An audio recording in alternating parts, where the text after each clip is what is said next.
Gold, trusted gold buyers. మీరు తాకట్టు పెట్టిన బంగారాన్ని విడిపించి ఈ రోజు ఉన్న మార్కెట్ ధరకు కొనబడను.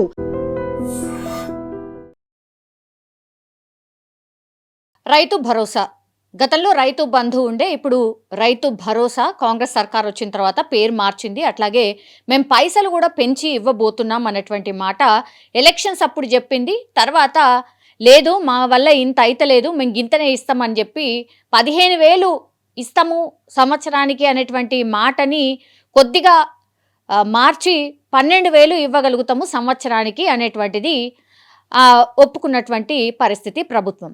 దాని తర్వాత కూడా సరేలే నిజంగానే ఇబ్బందులు ఉన్నట్టున్నాయి, ఏదైతే అదైంది, కొద్దిగానే కదా తగ్గిస్తున్నాడు, అవైనా వేస్తే చాలు అని రైతులు కూడా భావించిండ్రు. పెద్దగా దాని మీద వ్యతిరేకత కానీ లేకపోతే ఇంకోటి ఎవరు మాట్లాడలేదు.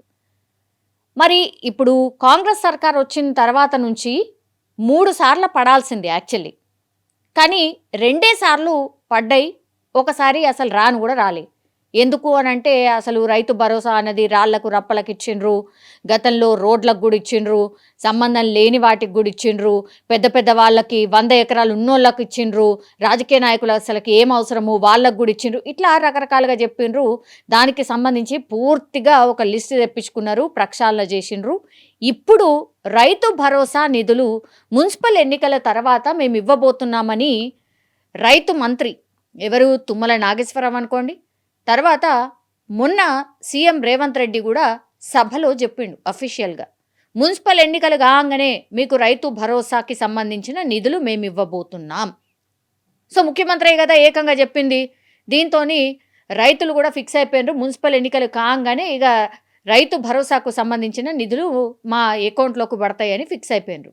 అవి ఎప్పుడు అంటే ఇక వారము 10 రోజులలో కానీ పక్కాగా పడతాయి అనేటువంటి మాట అయితే రేవంత్ రెడ్డి చెప్పిండ్రు. కాబట్టి రైతులు కూడా ఒక ఇంత ఆశ కూడా పెట్టుకున్నారు. యాక్చువల్లీ ఈ రైతు భరోసా నిధులు దేనికోసం, మామూలుగా పెట్టుబడి కింద ఈ విత్తనాలు కొనుక్కోవడానికో ఎరువులు కొనుక్కోవడానికో, పంట వేయకంటే ముందే ఇవి రావాల నిధులు. అంటే డిసెంబర్లోనే రావాలా లెక్కకైతే. జనవరి అయిపోయింది, ఈనాడు ఫిబ్రవరిలో ఉన్నాం, ఫిబ్రవరి ఎండింగ్ వరకు మేబీ వస్తాయి అని అందరు కూడా అధికారులు కూడా చెప్తున్నటువంటి మాట. మరి ప్రభుత్వం దగ్గర నిధులు ఏడున్నాయి? మొన్నటి వరకు ఇవ్వండి, ఎలక్షన్స్కి కంటే ముందు ఇస్తారు కదా రాజకీయ పార్టీలు. జనరల్ ఏం చేస్తారు అని అంటే, ఓట్లు మంచిగా పడాలి అని అంటే ముందు పైసలు వేసేస్తే ఆ తర్వాత ఓట్లు బరాబర్ పడతాయి అనేటువంటిది ఆలోచన ఉంటుంది. మనం కూడా చూసినాం. కానీ ఎంత భయంకరమైన పరిస్థితులు ఉన్నదంటే రాష్ట్ర సర్కారు ఇప్పుడు రైతు భరోసాకు నిధులు సమకూర్చాలి కదా, వాళ్ళ దగ్గర లేకనే అవి నాపిర్రు. ఆ నిధులే ఉండుంటే ఎలక్షన్ల ముందే వేసేసేటోళ్ళు. ఇప్పుడు దానికోసమని ఆర్బీఐ దగ్గర ఒక దరఖాస్తు పెట్టుకుంది, మాకు ఇంత అప్పు కావాలి, మాకు ఇంత నీడ్ ఉంది అని. మొన్న లాస్ట్ టైం వేసినప్పుడు ఈ రైతు భరోసా 9 రోజులలో 9,000 కోట్లు అని చెప్పిండ్రా. సేమ్ ఇప్పుడు కూడా మళ్ళా రైతు భరోసాకు నిధులు సమకూర్చే పనిలో రాష్ట్ర సర్కార్ ఉన్నది. అందులో భాగంగానే ఆర్బీఐకి దరఖాస్తు చేసుకున్నది. 1-2 రోజుల్లో ఆ నిధులు కూడా రాబోతున్నాయి. ఆ తర్వాత రైతుల అకౌంట్లోకి ఈ రైతు భరోసా నిధులు ఇట్లనే 9 రోజులు 10 రోజులు లేకపోతే 15 రోజులలో అందరికీ వేయబోతోంది. ఇక్కడ వచ్చింది ఇబ్బంది ఏంది అని అంటే, ఇప్పుడు ఫస్ట్ ఒక కండిషన్ పెట్టిండు, రాళ్ళు రప్పలు ఇట్లా 100 ఎకరాలు ఉన్నోళ్ళకి వాళ్ళకి ఇయ్యము అనేటువంటిది. దాని తర్వాత నెక్స్ట్ ఏంది, సాగులో ఉన్నటువంటి భూమే ఎవరైతే సాగు చేస్తారో వాళ్ళకే మేము ఇస్తాం, మిగతాళ్ళకి మేము ఇవ్వము అనేటువంటిది.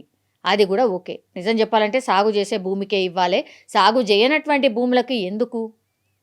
అండ్ ఎన్నికలప్పుడు మీరు ఇంకో ప్రామిస్ కూడా చేసిర్రు, కౌలు రైతులకు మేము 12,000 రూపాయలు ఇస్తాం, అసలు వాళ్ళు కష్టం చేస్తుంది వాళ్ళని ఎవరు పట్టించుకుంటలేరు, మేమున్నాం, మేము ఆదుకోబోతున్నాం అనేటువంటిది ఆనాడు ఈ సర్కారే చెప్పి మరీ ఓట్లు వేయించుకున్నారు. ఇప్పుడు దానికి సంబంధించి ఒక క్లారిటీ అంటూ ఏమీ లేదు. ఎవరు కౌలు రైతులు గుర్తించడం ఎట్లా అని అంటే దానికి సంబంధించిన కండిషన్లు రకరకాలుగా ఎంతో ఆలోచిస్తే కానీ ప్రభుత్వానికి కూడా అర్థమైతలేదు అసలు కౌలు రైతుల్ని ఎవరిని గుర్తించాలి అని. దీంతోని ఆ నిధులు అవి ఎటుపోయినాయో వాళ్ళ గురించి అసలు మాట్లాడింది కూడా ఎవరు లేరు. అసలు రైతు భరోసా నిధులు వస్తే జాలరా బాబు అన్న కాడికి రైతులు కూడా వచ్చేసారు.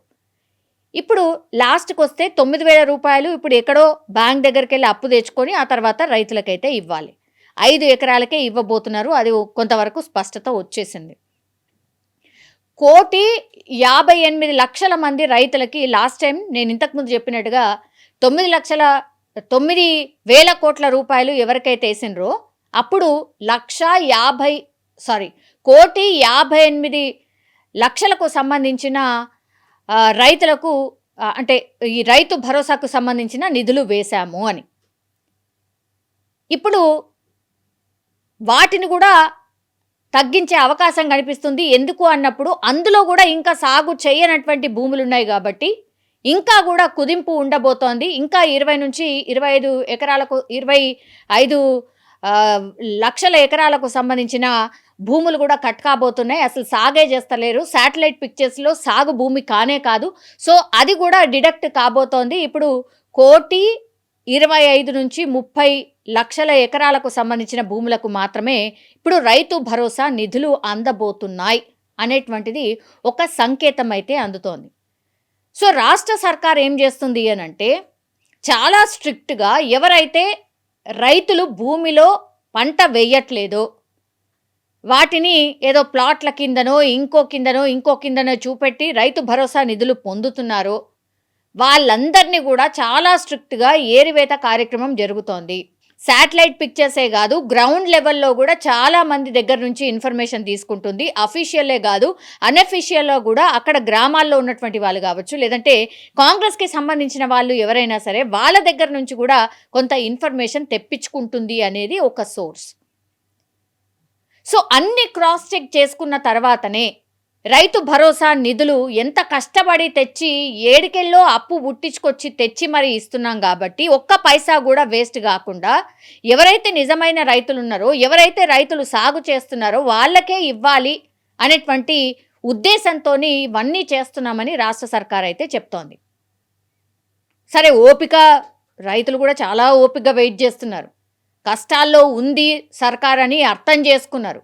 కానీ మరీగా మీరు అన్ని కండిషన్లు పెట్టుకుంటా ఇట్లా రోజుకి ఇట్లా లక్షల ఎకరాలు కట్ చేసుకుంటా పోతే మాత్రం రైతులు ఊరుకోరు అనేది కూడా ప్రస్తుతం రైతులు అట్లాగే ప్రతిపక్షాలు కూడా చెప్తున్నటువంటి మాట.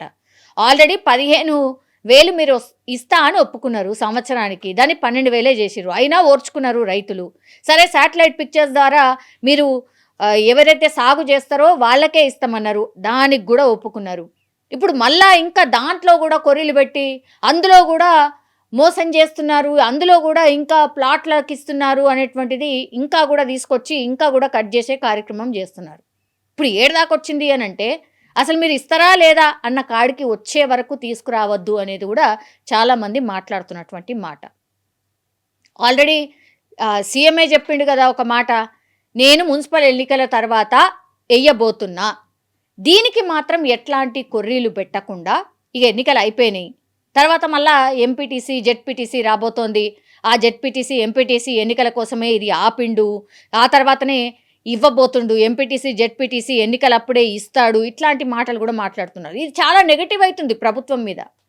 అండ్ గ్రామాలకు పోతే కూడా ఎమ్మెల్యేలను లేకపోతే స్థానికంగా ఉన్న నాయకులను ఇప్పుడు సర్పంచ్లను వాళ్ళందరినీ కూడా అడుగుతున్నారు. వాళ్ళు ఏం జవాబు చెప్పాలా? పైనున్నోళ్ళు బాగానే ఉంటారు కానీ కింద తిరిగే వాళ్ళకు మాత్రం చాలా చాలా కష్టంగా ఉంది. అందుకని ఏదైతే మీరు చెప్పిర్రో, ఏదైతే ప్రామిస్ చేసిండ్రో దాన్ని ఇవ్వాల్సిందిగా రైతులు కూడా రిక్వెస్ట్ చేస్తూ ఉన్నారు. ఎందుకంటే నెగిటివిటీ పెరగకంటే ముందే ప్రభుత్వం ఏదైతే చెప్పిందో దాన్ని నెరవేర్చాల్సిందిగా రైతులు కూడా కోరుతున్న పరిస్థితి కనిపిస్తోంది. సో ఒక రకంగా చెప్పాలంటే రైతులకు ఒక రకంగా గుడ్ న్యూసే అని చెప్పాలి. బికాస్ దానికి సంబంధించిన అరేంజ్మెంట్స్, పైసల అరేంజ్మెంట్స్ అన్నీ అయిపోయినాయి. సో ఈ నెలాఖరు లోపల అందరి ఖాతాల్లో రైతు భరోసా నిధులు పడబోతున్నట్టుగా అధికారులకు అందినటువంటి సమాచారంగా మనకైతే తెలుస్తోంది.